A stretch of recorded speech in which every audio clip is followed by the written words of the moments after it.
Chers amis, bonjour. Bienvenue dans mes conseils du samedi. Aujourd'hui, nous allons parler de 5 idées d'entreprise à implémenter à Madagascar. Il ne s'agit pas de super idées innovantes, ni d'idées qui vont vous faire devenir l'Elon Musk demain matin, mais plutôt des idées d'entreprise faisables, assez faciles à mettre en place et avec lesquels on peut avoir un public, une clientèle assez large. Première idée, c'est l'agribusiness. Pourquoi? Parce qu'au niveau foncier, il y a beaucoup de terrains arables. C'est pas compliqué d'acheter les terrains et c'est pas cher non plus. Et la plupart des zones sont accessible en termes de transport, mais en même temps, il est possible et facile d'avoir des sources d'eau.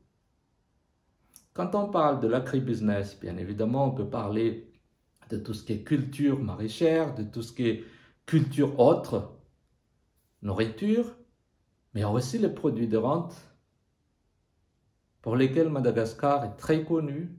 La vanille, girofle, cacao, il y en a plein, mais ça dépend des zones après. Mais moi, ce que je suggère le plus, c'est tout ce qui est culture de plantes assez spécifiques. Il y a beaucoup de demandes au niveau international, au niveau des grandes entreprises pour des intrants, des matières premières, pour des plantes médicinales, pour des plantes assez spécifiques, pour les produits cosmétiques. On sait tous l'explosion des ventes de luxe et de cosmétiques. Pendant que toutes les entreprises du monde, disons à 70-80%, ont des difficultés depuis la pandémie de l'an dernier, les produits de luxe et le cosmétique, au contraire, se sont explosés et s'est monté comme un fusée. C'est pour cela qu'il y a quelques jours, lors du classement Forbes, avec son marque Fenty Beauty, Rihanna est devenue milliardaire. Le groupe LVMH, à un certain moment, son PDG, M. Arnault, est devenu l'homme le plus riche du monde. Les actions du groupe LVMH se sont explosées ces derniers temps. Et ça ne s'arrête pas encore. Il y a beaucoup de demandes dans tout ce qui est bien-être, cosmétique, luxe. Et quand on parle de bien-être et cosmétique, on parle généralement des produits bio, des produits naturels, des intrants qu'on ne peut pas forcément trouver en Europe, aux États-Unis, qu'on peut planter ailleurs. Et Madagascar, en termes de faune, est un des meilleurs endroits du monde. Donc on peut en profiter, aller sur Internet, chercher qu'est-ce qui fonctionne, qu'est-ce qui pourrait marcher, quel type d'entreprise ont besoin de ces produits et les planter et les exporter. Bien évidemment, vous n'allez pas forcément devenir multimilliardaire, mais au moins ce sont des choses qui marchent, qui fonctionnent, et sur lesquelles on peut dépenser son temps, son énergie, son argent. Deuxième point, c'est tout ce qui est TIC, technologie d'information. Mais quand je parle de TIC, je parle plutôt de digital. Il y a beaucoup de demandes aussi là-dessus. Et on sait, bien évidemment, il y a les pays comme Inde qui ont beaucoup de ressources personnelles à offrir et qui ont l'avantage de parler anglais. Mais en termes de développement, parce que c'est là où ça marche aujourd'hui, il y a beaucoup de demandes de mise en place de systèmes applicatifs, que ce soit sur le web, que ce soit sur les mobiles. À Madagascar, on a beaucoup de développeurs qui sont généralement exportés aussi. Les plus bons sont achetés ou... Enfin, quand je dis acheter, c'est invités à se déplacer par les grandes entreprises européennes, mais on peut aussi monter des structures à Madagascar, rester à Madagascar tout en fournissant des services aux entreprises européennes, des développements Java, Python, PHP. Il y a toujours beaucoup de demandes sur plusieurs types de développement, Symfony. Et là, Madagascar joue un rôle clé parce qu'on a des écoles pour se former pour ce genre de choses. Il y a des gens qu'on peut encore former, encore plus, pour devenir mieux et monter des structures qui pourront répondre à des besoins internationaux.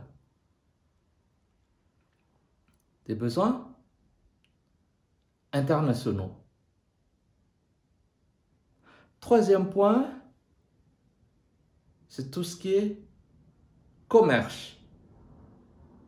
C'est plus simple, on achète généralement, on fait du packaging, on modifie 2-3 choses et on revend. Pourquoi je parle de commerce? Parce qu'il y a plusieurs produits qu'on ne retrouve pas à Madagascar. Aujourd'hui, il y a même des entreprises qui se sont spécialisées pour importer ces produits à Madagascar. Mais pour importer, généralement, quand on parle par exemple de groupage et tout ça, c'est une entreprise importe pour elle des bureaux, des matériels informatiques. Mais si une entreprise s'implante et importe beaucoup plus pour tout le monde, non seulement ça va être avantageux pour les clients parce que normalement le prix devrait baisser, parce que si j'achète que pour moi-même, je paie que pour moi-même le transport, bien évidemment, le prix est plus élevé. Mais si quelqu'un se spécialise, ce serait plus intéressant. Quand on parle de bazar, par exemple, différentes choses, comme dans la caverne d'Ali Baba, où il y a tout. J'ai pas envie de dire ça parce que ça a l'air péjoratif, mais ce qu'on appelle les magasins chinois dans certains endroits, c'est-à-dire qu'il y a tout. Ça manque de plus en plus. Maintenant, il y a quand même pas mal de magasins, mais qui offrent la plupart du temps soit des habillements, soit des matériels et des outils de tech, mais la plupart des choses. Si aujourd'hui j'aime pêcher par exemple, je prends un exemple comme ça, j'ai envie d'acheter des matériels de pêche, c'est très difficile d'en avoir. Donc si un magasin ne se spécialise pas seulement sur la pêche, mais se spécialise sur plusieurs choses. Randonnée par exemple, j'ai envie de faire des randonnées, je cherche des choses assez spéciales à mettre sur mon vélo ou à mettre sur des sacs à dos. Tout ça, il faut importer. Et c'est là où je dis que le commerce a toute sa place à Madagascar du moins. Je ne vais pas parler d'autres pays que je ne connais pas, mais à chaque fois, chez nous, qu'on cherche quelque chose d'assez spécifique, on galère. Donc, ce sont des choses sur lesquelles les gens peuvent investir, créer une entreprise. Et bien sûr, pour nous, population, ça nous facilitera la vie. Il y a aussi tout ce qui est produit assez spécifique, marché de niche par exemple. Le vélo, c'est très à la mode, je parle de vélo, parce que tout le monde maintenant importe son vélo. C'est quelqu'un qui se spécialise que sur les vélos. Moi, je pense qu'il y a assez de marché. Il y a 26 millions d'habitants. Sur ces 26 millions, bon, bien sûr, on est dans un pays pauvre, mais s'il y a 5% qui peuvent se payer un vélo, ben faites le calcul, 26 millions fois 5%, ça vous permet, bien évidemment, si vous faites un conteneur par an, ça ne suffit pas. C'est-à-dire que le marché existe. Donc ça vous permet déjà de tourner sur un marché assez spécifique. Quatrième point, c'est tout ce qui est service aux personnes. Je prends des exemples simples toujours. Parfois, on achète un téléphone, on ne sait pas comment ça fonctionne. On galère. Il faut qu'on ait des enfants qui savent le faire, des voisins qui savent le faire. Mais il n'y a pas de service, il n'y a pas des gens qui offrent des services pour faciliter la vie à tout le monde. Si demain j'ai un bureau, ou pour ma maison personnelle, j'aimerais assurer la maison, sait-on jamais. Peut-être qu'il y aura la montée d'eau, un incendie, ou n'importe quoi. Donc, si j'ai envie d'assurer ma maison, je suis obligé d'aller demander à une assurance qui m'explique et demander plusieurs assurances pour pouvoir comparer. Il n'y a pas quelqu'un qui offre ce service en disant, ben écoutez, je suis un conseiller assurance pour particulier et voici ce qu'il y a sur le marché. Ça dépend après de ce que vous voulez, qu'est-ce qui pourrait être adapté à vos besoins, à votre budget. Ça, ce genre de service. Ou bien si on veut créer un compte bancaire, par exemple. Il y a plusieurs banques. Ou si on veut choisir un forfait téléphonique. Il y a plusieurs choses. Ou si on veut, enfin, tout ce qui est... On sait combien Madagascar est productif en termes de naissance, je veux dire. Il y a beaucoup d'enfants. Pour aller voir les gens qui font des suivis quand on est enceinte, c'est très difficile. Il n'y a pas assez de services aux personnes. Et après, c'est compliqué. Parce que si on veut aller chez Clinique X, il faut que le suivi soit fait par eux. Parce que si on ne veut pas chez eux dès le suivi, on ne peut pas accoucher là-bas. Et quand on regarde ça, il suffit de regarder sur le terrain, il n'y a pas beaucoup de cliniques pour faire ça, alors qu'il y a beaucoup de demandes.